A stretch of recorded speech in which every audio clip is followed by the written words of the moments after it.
Friends, video start చేసే ముందు ఈ వీడియోను లైక్ చేయండి. అదేవిధంగా జెన్యూన్ అండ్ లేటెస్ట్ వీడియోస్ కోసం మన ఛానల్ని సబ్స్క్రైబ్ చేయండి. అదేవిధంగా బెల్ ఐకాన్ ట్యాప్ చేయండి. మీకు ఆల్ నోటిఫికేషన్ వస్తుంది. ఆల్ పైన ట్యాప్ చేయండి. Hi friends, welcome back to our channel. So friends, మనకు ఈ నెల 18వ తేదీ నుంచి మరో 2 రోజుల్లో మనకు కంప్లీట్గా పీఎం కిసాన్ డబ్బులు అయితే రైతుల ఖాతాలో వేయడానికి కేంద్ర ప్రభుత్వం అయితే రంగం అయితే సిద్ధం చేసిందన్నమాట. దానికి సంబంధించిన కంప్లీట్ ఇన్ఫర్మేషన్ వీడియోలో తెలుసుకుందాం. ప్రతి ఒక్కరు సపోర్ట్ చేయండి, లైక్ చేయండి, కామెంట్ చేయండి, మీ ఫ్రెండ్తో కూడా షేర్ చేయండి.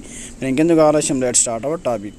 అయితే మనకు ఈ నెల 18న పీఎం కిసాన్ నిధులు విడుదల జమ అంటూ కూడా ఇక్కడ హెడ్లైన్ చూసుకోవచ్చు అనమాట. అయితే మనకు 17వ విడత కింద ప్రతి రైతు ఖాతాలో 2,000 రూపాయల చొప్పున సో కేంద్ర ప్రభుత్వం అయితే 18వ తేదీన వేస్తామంటూ కూడా అప్డేట్ అవ్వడం జరిగింది. పీఎం కిసాన్ స్కీమ్ 17వ విడత నిధులు ఈ నెల 18వ తేదీన విడుదల కానున్నాయి. 2,000 రూపాయల చొప్పున రైతుల ఖాతాలో జమ చేయనున్నారు. వారణాసి పర్యటనలో పీఎం మోడీ ఈ నిధులను విడుదల చేశారని కేంద్ర మంత్రి శివరాజ్ సింగ్ తెలిపారు. మూడోసారి ప్రధానిగా ప్రమాణ స్వీకారం చేసిన మోడీ తొలి సంతకం అయితే ఈ నిధుల విడుదల దశంపైనే పెట్టారంటూ కూడా చూసుకోవచ్చు.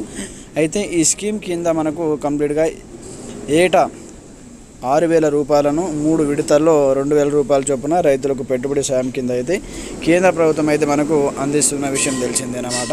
కంప్లీట్గా మనకు 3 విడతల్లో 6,000 రూపాయలను, సంవత్సరానికి 3 విడతల్లో 6,000 రూపాయలను అయితే రైతుల ఖాతాలో జమ చేయడం జరుగుతుంది. అది కూడా మీకు ఈకేవైసీ చేయించుకున్న వాళ్ళకి మాత్రమే. సో అలాగే మీ బ్యాంక్ అకౌంట్ కానీ, ఆధార్ కార్డ్ నెంబర్ కానీ, అకౌంట్ నెంబర్ కానీ ఏమైనా లింకప్ లేకపోతే మీకు అయితే పీఎం కిసాన్ డబ్బులు అయితే రావన్నమాట. సో ముందుగానే ఈకేవైసీ చేయించుకోండి. సో ఇంటర్నెట్ సెంటర్, మీ సేవా సెంటర్కి వెళ్ళేసి మీకు సంబంధించిన డీటెయిల్స్ ఇస్తే మీకు ఈకేవైసీ కంప్లీట్ చేయడం జరుగుతుందన్నమాట.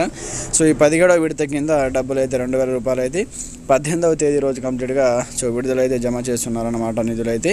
సో మీ యొక్క అభిప్రాయం కూడా కామెంట్ సెక్షన్లో తెలియజేయండి. ఇంతకుముందు 16వ విడత వరకు అయితే చాలామందికి, కొంతమందికి డబ్బులు అయితే రాలేవన్నమాట. సో రాని వారు ఈకేవైసీ ప్రక్రియను కంప్లీట్ చేసుకోండి.